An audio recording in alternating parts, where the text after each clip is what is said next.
In today's episode, Erika Kirk, during the memorial service for Charlie Kirk, made a shocking statement. Secondly, the president is calling on the DOJ to take more action against people like Letitia James. And Jasmine Crockett once again doubles down on her hateful rhetoric. In all these stories, we'll show you what both sides are saying and then give you the bottom line.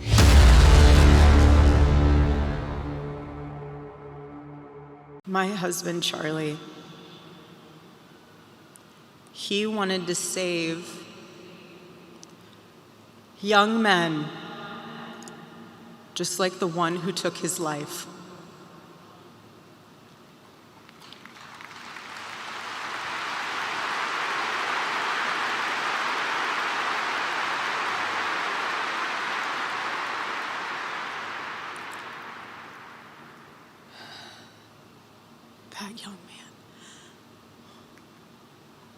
That young man. On the cross, our Savior said,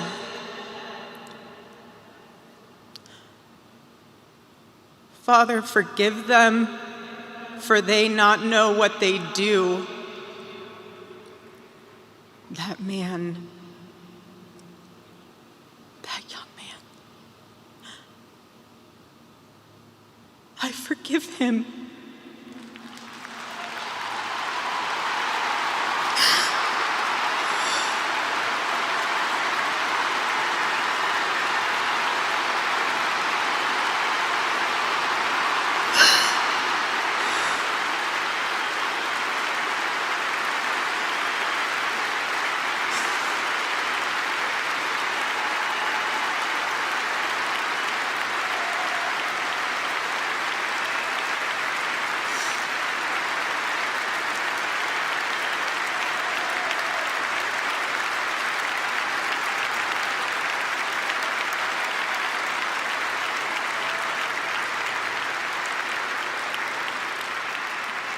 I forgive him because it was what Christ did and is what Charlie would do. The answer to hate is not hate. The answer we know from the gospel is love, and always love. Love for our enemies and love for those who persecute us. All right, so that was Erika Kirk making the most important statement of this entire event today. She forgives the man who killed her husband. Are we paying attention here? This is some cultural differences. Now that's a true testament. Let's just start with this first point. That's a true testament to Christ. And secondly, it's a true testament of how conservatives react when tragedy strikes versus people on the left. It really is true that when something doesn't go their way, they get violent, they shoot up news stations, they shoot up ICE detention facilities, they get violent. But when someone as big and had a huge impact like Charlie Kirk was assassinated, what did people do instead? And now my hope here is that people on the left recognize that. Now, here is what the president also had to say about Charlie Kirk. Take a listen. And it's rare that such a thing happens, but Charlie is bigger today than he was. Think about it. Just 2 weeks ago, he's bigger today than he was 2 weeks ago. Now, that may not help his friends and loved ones, of which there are so many. It may not help Erika and those beautiful children who have to suffer so horribly through this moment, but they know it's true. He's bigger now than ever before, and he's eternal. He's eternal. And I just want to say we love him. And he's looking down at us right now, and he's saying, wow, that's a great crowd. He's saying, that's a great crowd.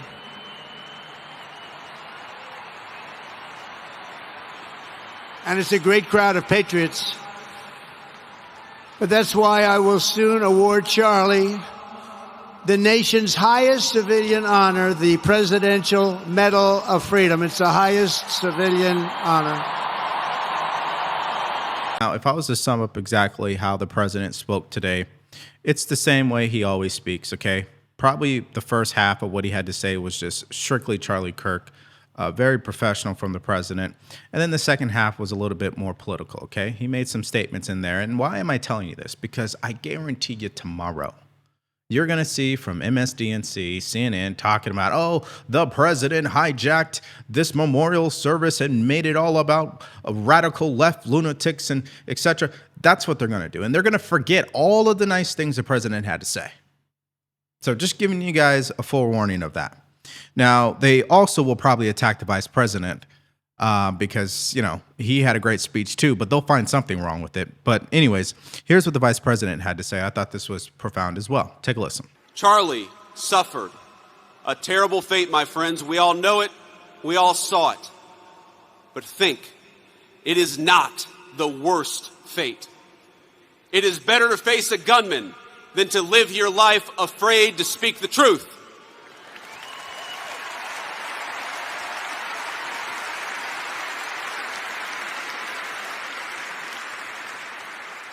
It is better to be persecuted for your faith than to deny the kingship of Christ.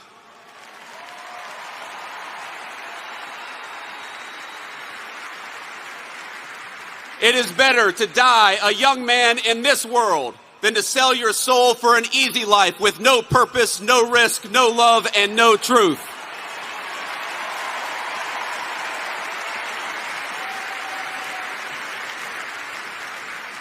Christ told us in the Gospel of John, I have said these things to you, that in me you may have peace. In the world you will have tribulation, but take heart, I have overcome the world. Yeah, listen, there's so many clips to show. So if you didn't watch it, please go watch. I mean, it's on YouTube on all channels, you know, so take your pick. But if I was just going to give you the bottom line to what happened today, this wasn't a funeral service. This was like going to church, but in a much more meaningful way. The messages from all speakers, really, there was, I think the only political statements that were ever made was really from the president. I mean, because he had a comment on a couple of things he's doing. And, you know, the president's going to say what he thinks. His opponents, he wanted the best for them. That's where I disagreed with Charlie. I hate my opponent. And I don't want the best for them. I'm sorry. I am sorry, Erika. But now Erika can talk to me and the whole group, and maybe they can convince me that that's not right, but I can't stand my opponent. Charlie's angry. Looking down, he's angry at me now. He wasn't interested in demonizing anyone. He was interested in persuading everyone to the ideas and principles. Other than that, I mean, it was really a true testament to Christ. It was a true testament to the way people felt about Charlie. And again, I think the biggest takeaway from all of this is that if things don't go our way in this country, I hope people react in this way versus taking to the streets and burning businesses down and getting violent and shooting up news stations. I hope that is what's in the future for our country, because we're going to have plenty of disagreements, okay? No shortage of that. Now, let's go to our next update for today, and this involves the president. As you guys know, if you've been paying attention on social media, he put out an interesting statement last night about Pam Bondi and the Department of Justice to hold corrupt politicians accountable. And based on the way that you read it, some people thought he was calling out Pam Bondi, and some people say that he was just frustrated. Take a listen. President writing on True Social, Pam, we can't delay any longer. It's killing our reputation and our credibility. They impeached me twice and indicted me 5 times over nothing. Justice must be served now. And the president naming those 3 individuals, James Comey, the former FBI director, Adam Schiff, the Democratic senator who led the impeachment efforts into President Trump, and Letitia James, the Attorney General of New York State, who brought charges against the president saying they were all guilty as hell, later on the South Lawn saying they have to act fast. Now, this all seems to stem from the ouster late last week of the U.S. Attorney in the Eastern District of Virginia after he decided not to bring charges against James and Comey, the president, saying that he would nominate an assistant to the president, Lindsay Halligan, to fill that post. She is someone who served on the president's legal team, She is not someone who has any prosecutorial experience. She served most of her career as an insurance lawyer. Okay, so let's understand exactly what's going on here. The president wrote that message, started it with the name Pam, and so people, including myself, read it as him calling her out and telling her, hey, what are you doing? You need to get the right people in that office so we can hold these corrupt individuals accountable. Well, just a couple hours later, the president followed up with this truth by saying Pam Bondi is doing a great job as Attorney General of the United States. She's very careful, very smart, loves our country, but needs a tough prosecutor in the Eastern District of Virginia, like my recommendation, Lindsey Halligan, to get things moving. What we don't need is a Democrat-endorsed Republican.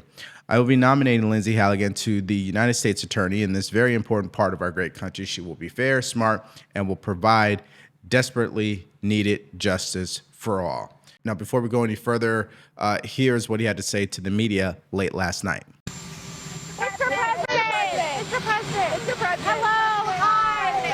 Are you criticizing Pam Bondi?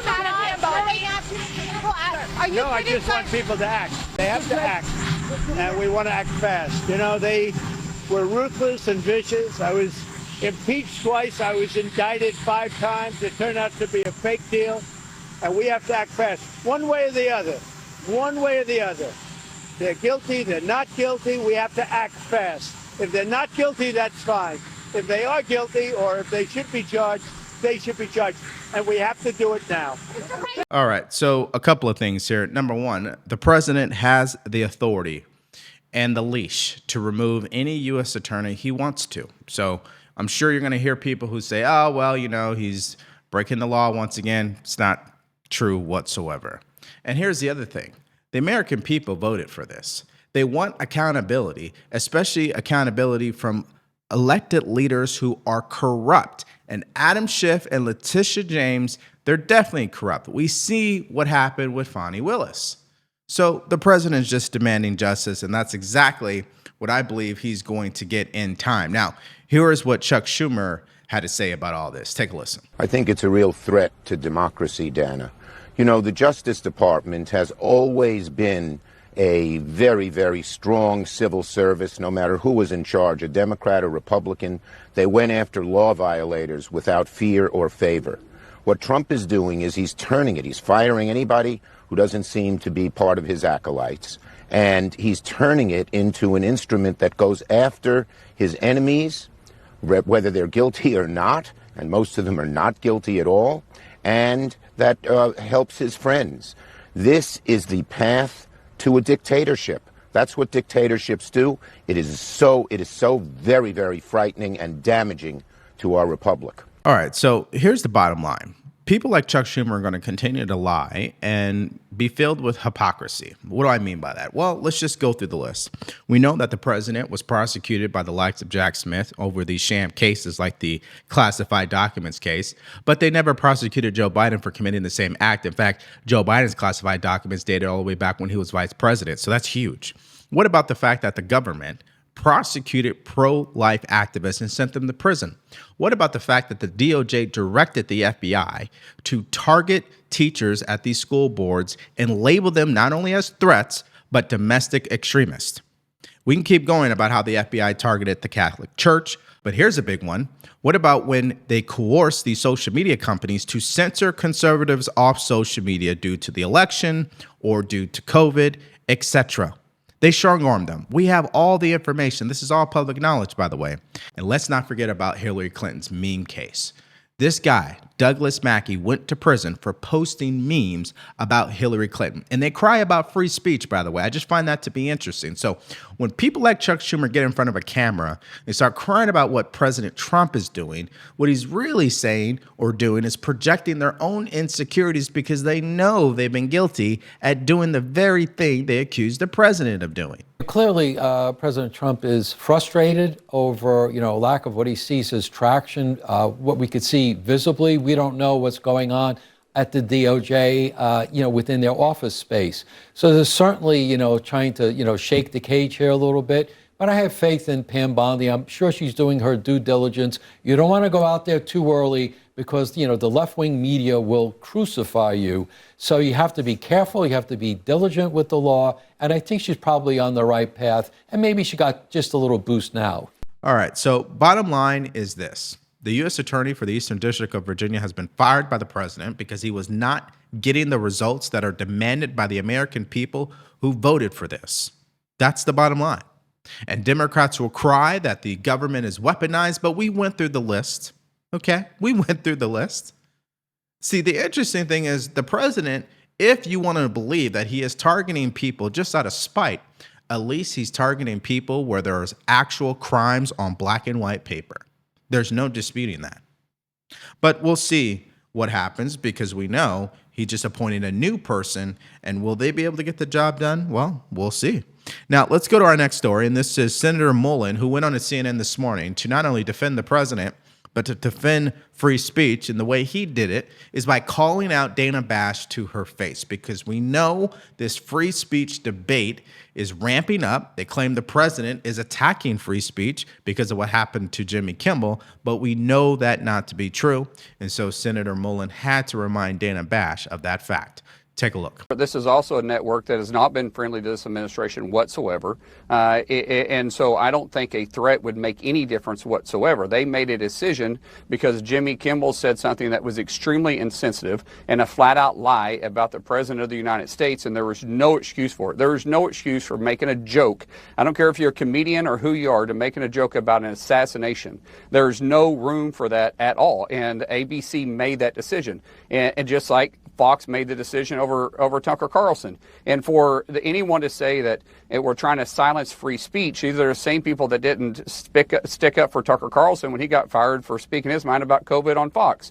So this isn't a two-way street at this point. This is the left that's being extremely hypocritical of themselves, and the hypocrisy is bad. And Dana, let me point out something too, and he may or may not get to this question, but I want to point out the hypocrisy on the left again over just what happened yesterday, Friday in the House of Representatives when you had Melissa Hartman, the state representative that was assassinated. A resolution came forward. The entire House unanimously supported to condemn and to honor the life of her, condemn the assassination and honor the life. That same resolution with a name change said Charlie Kirk. What happened? Senator, well, I want to point this out, though. You had 58. All right, so we know exactly where he's going. He's just really pointing out the hypocrisy. And, that's just the way politics are. You can always find someone being hypocritical of something. I'm not really, surprised by that. But what I am surprised by is the fact that you still have some Democrat leaders, people like the disgusting Representative Ilmar Omar, and now you have ghetto Jasmine Crockett, who are tripling down on their hateful rhetoric towards Charlie Kirk, especially on a day where there is this huge memorial service with record-breaking attendance, bigger than the Super Bowl, for the record, bigger than any rally President Trump has ever held, and she still decides to go on to CNN and say this. Talking about a resolution that came before the House this past week honoring Charlie Kirk, and there were 58 Democrats who voted against it. You were one. Yeah, why? Absolutely. You know what? One of the things I do want to point out that's not been laid out that honestly hurts my heart is when I saw the no votes, there were only 2 Caucasians. For the most part, the only people that voted no were people of color because the rhetoric that Charlie Kirk continuously put out there was rhetoric that specifically targeted people of color. And so it is unfortunate that even our colleagues could not see how harmful his rhetoric was specifically to us. And I can tell you that a month prior to him passing away, he had actually gotten out on his podcast. I wasn't aware of this at the time, but he got out there and he was talking negatively about me directly. So if there was any way that I was going to honor somebody who decided that they were just going to negatively talk about me and proclaim that I was somehow involved in the great white replacement, yeah, I'm not honoring that kind of stuff. All right, so someone needs to tell Jasmine Crockett to speak to Hakeem Jeffries because he voted yes. Now, why would he do such a thing? Because he knows this type of behavior from someone like her isn't actually going to get any results. It's ignorance, okay? It's hateful. Now, we know Hakeem Jeffries, he's delusional too, but I'll tell you what, he did vote yes. Now, why would a Democrat who hates Charlie Kirk and disagrees with everything he had to say, why would he vote yes on something like this? Or why would she vote yes on something like this? I think the answer is simple, ladies and gentlemen. When an American citizen is assassinated, it's not about necessarily honoring someone you disagree with 100% of the time. It's about condemning the heinous act that was committed. A father was murdered in cold blood in public in front of children, assassinated. But she doesn't believe she needs to condemn that by voting yes on that resolution?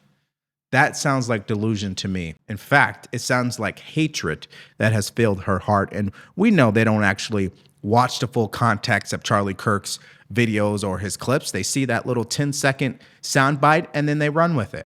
Well, she's lying. I mean, Charlie Kirk targeted nobody. He was not racist in any way.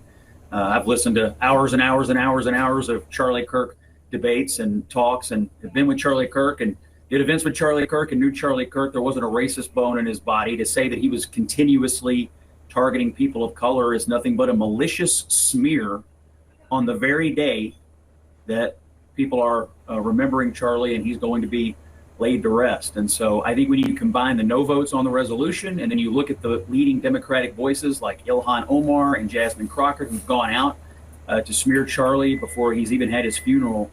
When I hear people say we need to come together and both sides need to turn down the rhetoric, you know, a lot of the people saying that need to look inward right now. I was shocked at that. Well, I guess I shouldn't say I'm shocked by her, but I was a little stunned by what happened this morning. All right, so let's hear from you guys in the comment section below. I would say the summary of today's events were pretty clear to me that on one hand, we were able to celebrate and honor such an amazing human being. Clearly, I think his legacy and the people who's been celebrating him all week speaks to the type of person he was. And his wife forgiving the man who killed him. I mean, that is just a true testament to Christ. I mean, I just hope that people can see that on both sides. I don't think conservatives will have a problem with it. I just hope that people on the left can see that you don't have to riot in the streets, okay? And you can use love instead of hate. And that actually brings me to my second thing. What do you guys make of Jasmine Crockett? I mean, people like her seem to only see things from the lens of hate. And finally, what do you make of the president firing the U.S. Attorney of the Eastern District of Virginia and replacing him with someone who he believes is going to hold the likes of Adam Schiff and Letitia James accountable? Do you support that decision? Just give me all your thoughts and everything in the comment section below. Now, in our next video, just like Jasmine Crockett, Ilhan Omar was on CNN as well, embarrassing herself and doubling down on her hateful rhetoric to include Gavin Newsom. Listen, this guy was scrambling after a reporter confronted him about what Kamala Harris had to say about him in her new book. So if you guys missed out on those updates, all you have to do is click on that video because it's coming up right now.